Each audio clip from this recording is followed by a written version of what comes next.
Israel gagal mewujudkan sumpahnya untuk melenyapkan Hamas meski perangnya di Gaza sudah berlangsung lebih dari 60 hari sejak dimulai tanggal 7 Oktober. Putus asa dengan kegagalannya, rezim Zionis kini menggunakan taktik mengadu domba di antara anggota kelompok perlawanan Palestina itu dengan menjelek-jelekkan pemimpin mereka, Yahya Sinwar. Yahya Sinwar adalah pemimpin operasional Hamas di Gaza. Dia dan komandan sayap militer Hamas Brigade Izz-ad-Din Al-Qassam Mohammed Deif merupakan dua dari 6 petinggi Hamas yang paling diburu intelijen dan militer Israel sejak serangan Hamas ke Israel pada tanggal 7 Oktober. Serangan Hamas tanggal 7 Oktober, yang diberi nama Operasi Badai Al-Aqsa, telah menewaskan sekitar 1.200 orang di Israel dan 240 lainnya disandera, menurut angka resmi dari rezim Zionis. Alih-alih menangkap atau membunuh Sinwar, militer dan intelijen Israel masih gagal melacak jejaknya sejak perang dimulai.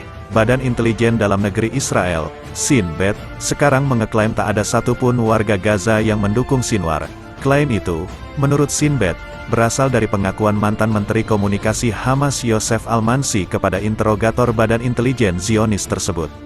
"Saya belum melihat siapapun di jalur Gaza yang mendukung Sinwar," kata Shin Bet menirukan pengakuan Yosef Almansi kepada interogator Israel, seperti dikutip Jerusalem Post. Senin, tanggal 11 Desember tahun 2023, tidak ada yang menyukai Sinwar, ada orang yang, siang dan malam, berdoa agar Tuhan membebaskan kita darinya. Almansi, lanjut klaim Shin Bet, mengkritik keras Hamas dan menggambarkan Yahya Sinwar sebagai seorang lalim yang tidak populer dan hanya membawa kerugian bagi rakyat Palestina. Sinwar memiliki delusi keagungan. Lanjut klaim Shin Bet menirukan pengakuan Almansi kepada interogator Israel. Dia merasa berada di atas orang lain. Masyarakat tidak setuju.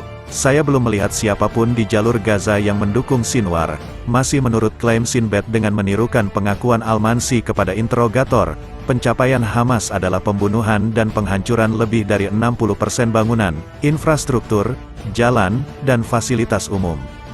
"Ini adalah kelompok orang gila yang dipimpin Sinwar," klaim Shin Bet mencatut pengakuan Almansi. "Mereka menghancurkan jalur Gaza. Mereka mengembalikannya ke 200 tahun yang lalu." Klaim Shin Bet belum bisa diverifikasi secara independen. Terlebih pengakuan Almansi dibuat dalam keadaan diinterogasi intelijen Zionis. Taktik mengadu domba anggota Hamas dengan mendiskreditkan Yahya Sinwar juga dijalankan Perdana Menteri Israel Benyamin Netanyahu. Netanyahu meminta para anggota Hamas untuk menyerahkan senjatanya dan menyatakan bahwa ratusan pejuang kelompok itu telah menyerah di Gaza dan ditangkap. Menurut Netanyahu, itu menandai awal dari kehancuran kelompok perlawanan Palestina tersebut. "Perang masih berlangsung tetapi ini adalah awal dari berakhirnya Hamas," kata Netanyahu sambil mendesak para pejuang kelompok tersebut untuk tidak mengorbankan diri mereka demi pemimpin mereka, Yahya Sinwar. "Saya katakan kepada teroris Hamas, ini sudah berakhir. Jangan mati demi Sinwar, menyerah sekarang," kata Netanyahu yang menggunakan narasi teroris untuk Hamas. "Dalam beberapa hari terakhir, puluhan teroris Hamas telah menyerah kepada pasukan kami. Mereka meletakkan senjatanya dan menyerahkan diri kepada tentara kita yang heroik," lanjut Netanyahu.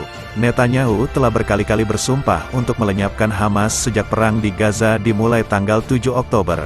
Menurutnya, itu merupakan tujuan utama perang saat ini selain memulangkan seluruh sandera. Alih-alih berhasil mewujudkan sumpahnya, pemimpin Israel itu jadi bulan-bulanan kecaman karena perang Israel di Gaza justru menargetkan warga sipil dan infrastruktur sipil termasuk bangunan ibadah. Menurut otoritas kesehatan Gaza, lebih dari 17.000 warga Palestina tewas dibombardir Israel sejak tanggal 7 Oktober.